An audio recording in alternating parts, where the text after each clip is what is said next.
Lassine Camara, bonjour. Bonjour. Alors voilà, nous sommes au Club Presse. Nous allons aborder un sujet brûlant, un sujet qui parle de la CPI. Aujourd'hui, la CPI est montrée de doigt. 34 pays africains, donc le dirigeant africain, veulent quitter cette organisation. Il y a 110 membres. Aujourd'hui, Mme Bensouda est en train de faire le VRP sur toute l'Afrique. On a été invité aux États-Unis pour qu'on puisse faire la promotion de la CPI et avec l'aide de Liechtenstein, le pays.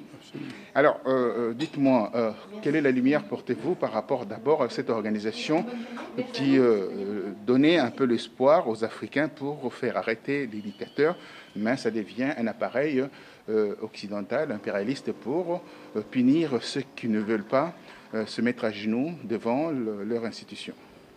La première des choses, la CPI n'est pas du tout contre les pays africains. La CPI est contre les dictateurs.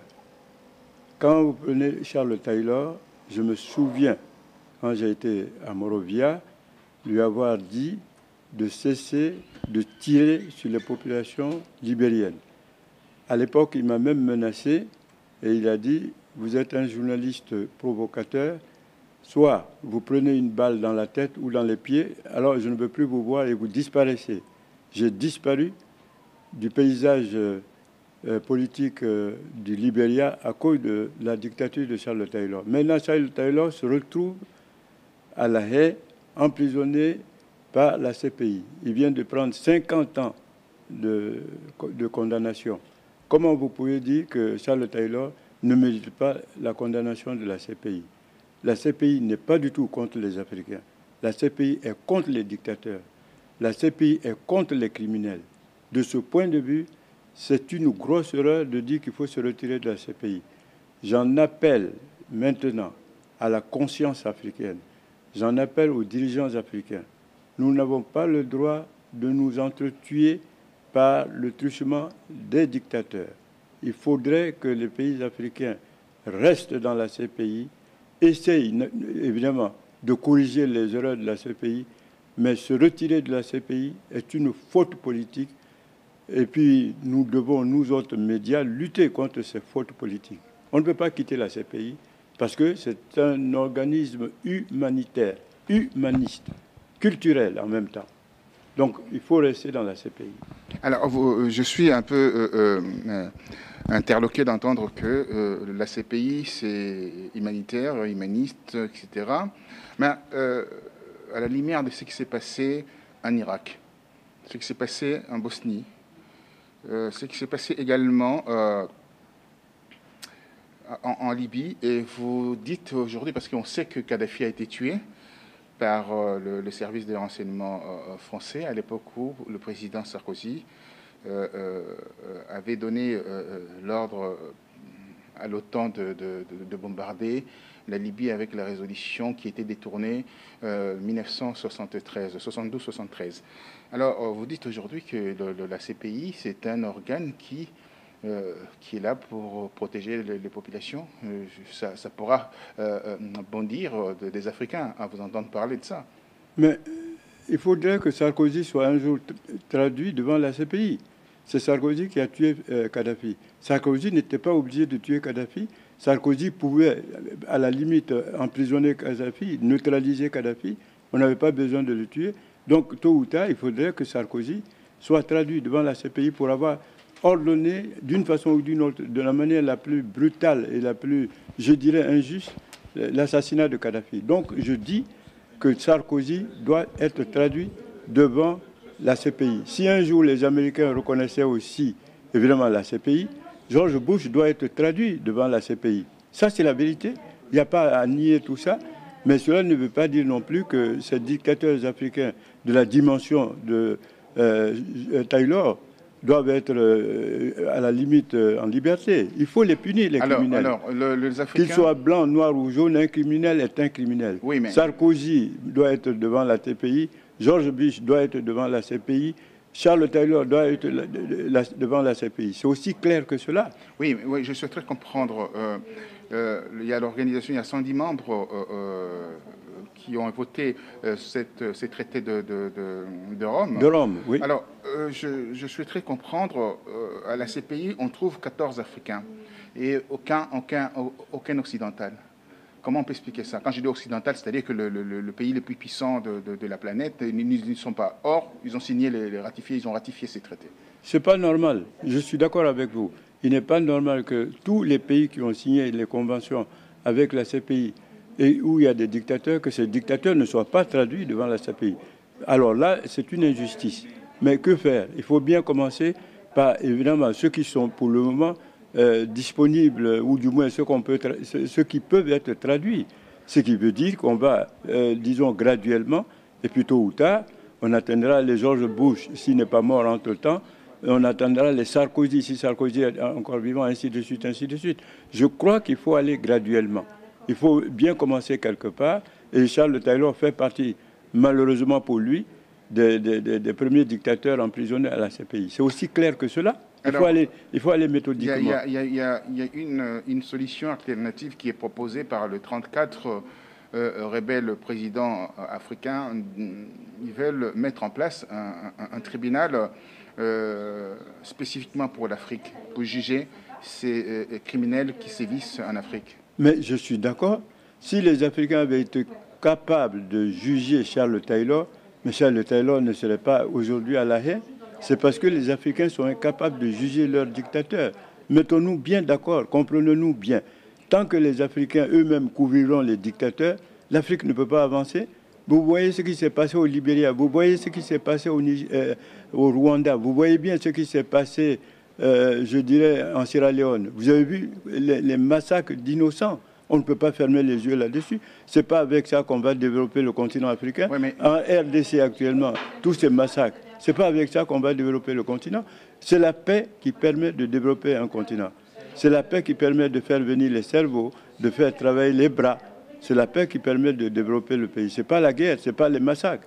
Là, on a peur les uns des autres. Et les talibans de la politique africaine, il faut absolument les traduire. Les talibans religieux, il faut les traduire devant la CPI. Tous ceux qui foutent des bombes un peu partout, ils méritent la CPI. C'est ça le problème. Oui, mais moi, je souhaiterais que je puisse comprendre quelque chose. Je saisis votre souci pour la paix dans le continent africain et pour aussi l'avènement de ces continents, l'émancipation, pour dire ainsi. Mais la CPI est exhibée par les Occidentaux comme une arme de pression aux présidents africains. Regardez ce qu'ils ont fait avec le Kenya.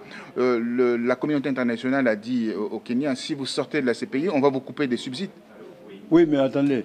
Est-ce qu'il y a eu des massacres au Kenya, oui ou non? Il y a eu des massacres ethniques, interethniques, oui ou non? Si c'est oui, il faut bien quand même réparer. On ne peut pas quand même faire les choses sur le dos des victimes.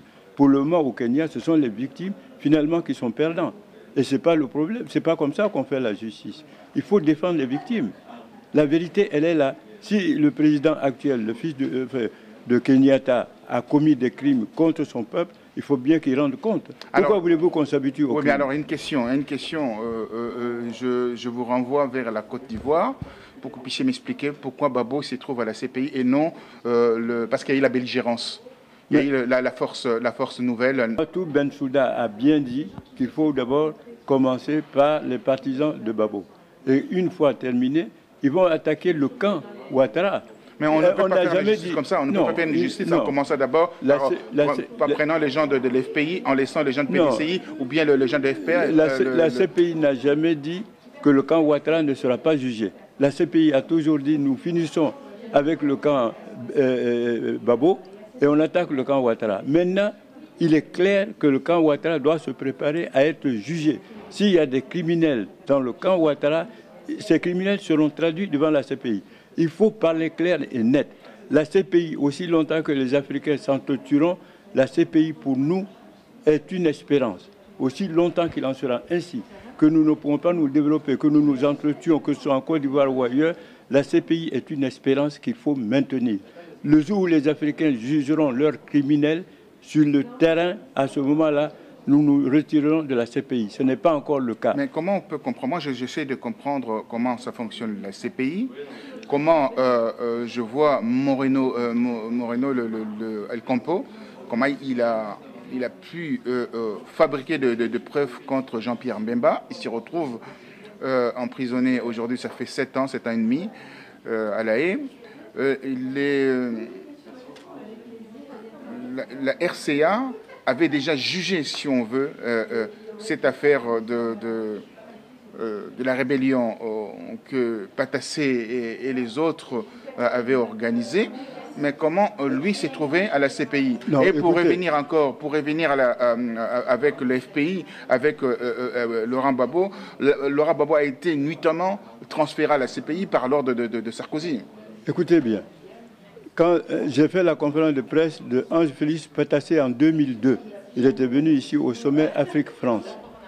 Quand il a été, par la suite, on l'avait dit, c'est-à-dire que quand il a été éjecté du fauteuil présidentiel, il est allé se réfugier au Togo.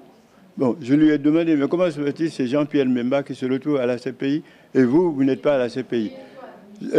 Patassé m'a dit, moi j'ai fait appel au service de Jean-Pierre Mbemba pour m'aider à l'époque parce que j'étais attaqué par la rébellion, mais je n'ai jamais dit aux partisans de Jean-Pierre Mbemba de tuer les gens. J'ai dit il faut les neutraliser, il faut les arrêter, mais je n'ai jamais donné l'ordre de les tuer. Or, les partisans de Jean-Pierre Mbemba n'ont fait que massacrer. Ils ont tué, mais c'était pas. Moi, je n'ai pas donné ce ordre de tuer les innocents comme les partisans de Jean-Pierre Mbemba l'ont fait. Oui, mais donc Patassé dit. Quand on parle de neutraliser, vous savez, quand la police. Non, il voulait neutraliser, les mettre en prison. Oui, mais quand la police dit il faut neutraliser cet homme, c'est une expression, ça veut dire qu'il faut tuer cet homme. Ah non, c'est pas une expression. Ça, moi, je suis désolé, non. Quand la police dit... quand on dit neutraliser, on vous arrête. Non, c'est pas du tout ça. Je suis désolé, dans la police, souvent j'ai travaillé avec les gens de la police, les gens de la DCRI, les gens qui sont de grands de la police. Quand il dit que le sujet a été neutralisé, l'assaillant a été neutralisé, ça montre que donc, la personne n'est plus là. Bon, alors parlons clair. Dans l'entendement, ou en tout cas, ce que Patassé, lui, pensait, c'était d'arrêter ceux qui voulaient le renverser, à la limite les mettre en prison, les juger. C'est ce que lui souhaitait. Or, les gens de Jean-Pierre Mbemba, d'après Feu Patassé, les gens de Jean-Pierre se sont livrés carrément au massacre. Ils ont tué beaucoup de gens. Et la CPI s'en est rendu compte. Et puis, on a pris Jean-Pierre Mbemba, avec l'accord de Joseph Kabila, naturellement, avec l'accord de quelques Occidentaux. C'est ça toute la vérité. Vous savez que Kabila avait envoyé de faux témoins à la CPI. Absolument. Est-ce que vous êtes au courant de ça? Oui, mais ça peut être en faveur de Jean-Pierre Mbemba, puisque Joseph Kabila, qu'on le dise ou non, a contribué à l'envoi de Jean-Pierre Mbemba à la CPI. Donc, s'il y a des faux témoignages, il faudrait qu'on mette ça sur le machin, et ce sera en faveur de Jean-Pierre Mbemba, puisqu'il y aura des faux... Pourquoi El Campo avait fabriqué des preuves pour... mettre cet homme devant... La preuve, il n'est même plus là, lui. C'est Mme Bensouda qui a pris la place. C'est une institution qui continue. C'est une institution qui continue, qu'il faut corriger. Et je suis d'accord avec vous que la CPI a des imperfections, mais notre rôle à nous tous, c'est de corriger ces imperfections, mais qu'on le dise ou non, heureusement que la CPI encore est là, avec ces imperfections, contre lesquelles je suis, contre les imperfections. Mais le fait que, pour le moment, les dictateurs tremblent, pour moi, c'est déjà un point. Alors, quand est-ce que Paul Kagame ira à la CPI? Il doit aller devant la CPI, je suis totalement d'accord avec vous. Paul Kagame ne peut pas se tirer comme ça à bon compte. Paul Kagame est un criminel. Paul Kagame fait tout pour que la République démocratique du Congo soit déstabilisée. Donc, sa place est devant la CPI. Et je peux vous dire que... Il y a plus de 8 millions de morts en RDC. Ah, totalement. Je suis d'accord avec vous. Mais tôt ou tard, il sera rattrapé par la CPI. Et justement, puisque les chefs d'État vont se réunir demain à Addis Abeba et les ministres des Affaires étrangères se réunissent aujourd'hui, je leur demande, mais commencez d'abord par arrêter Kagame. Kagame est un grand criminel. Kagame est en train de déstabiliser la République démocratique du Congo depuis des années. Depuis 20 ans aujourd'hui, 20 ans. Ben oui, dans ces conditions, si vous voulez quitter la CPI, commencez d'abord par juger des gens comme Kagame et on vous prendra au sérieux. Ça n'est pas sérieux si on quitte la CPI aussi longtemps qu'il n'y aura pas une possibilité de juger nos criminels. Alors, un mot à l'endroit des Africains qui sont pour que les Africains quittent la CPI. Mais, le 32 pays à peu près africains. Mais ils n'ont rien compris. C'est-à-dire que ça va être le massacre entre nous, puisque ces criminels savent qu'ils vont bénéficier de l'impunité. L'Union africaine n'a pas aujourd'hui les moyens de juger ces criminels, puisque ce sont ces criminels qui animent l'Union africaine. Mais c'est très grave. C'est comme si on se tirait une balle dans la tête dès maintenant. Il faut que ceux qui n'ont pas compris l'utilité de la CPI se ressaisissent. Il faut que les médias se ressaisissent. Il faut que les hommes de culture se ressaisissent. Aussi longtemps que nous ne serons pas capables de juger nos criminels, restons dans la CPI. Je me bats pour ça. Sinon, ça va être le massacre permanent. Alors, je pense que vous avez suivi, amis téléspectateurs, amis internautes. Monsieur Lassine Camara, c'est un vieux de la vieille, comme on dit. Le président de l'Union internationale des journalistes africains, qui n'est pas si vieux que ça, il a 69 ans. Je dis vieux de la vieille, dans le métier. 69 ans. Je parle dans le métier, vieux de la vieille, dans le métier. Pardonnez-moi, je n'ai pas parlé de votre âge. J'ai 69 ans et je le revendique.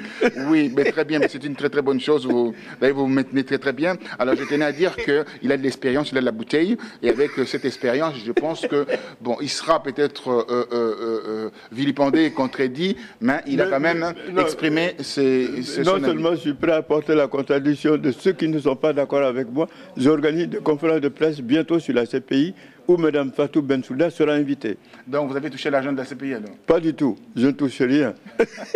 Je suis au-dessus de tout soupçon. Merci à vous. Nous sommes dans les locaux de Club Presse. Presse Club de France. Voilà, à l'hôtel Pullman. Voilà, donc je tenais à vous rendre hommage, à vous remercier. C'est moi qui vous remercie. Et puis à très bientôt. Quand vous allez organiser votre conférence de presse, faites-moi appel et moi je m'en chargerai de Mme Bensouda. Je vous remercie. Merci à vous. Merci à vous. Merci à confrère. Ouais. À très bientôt. Merci.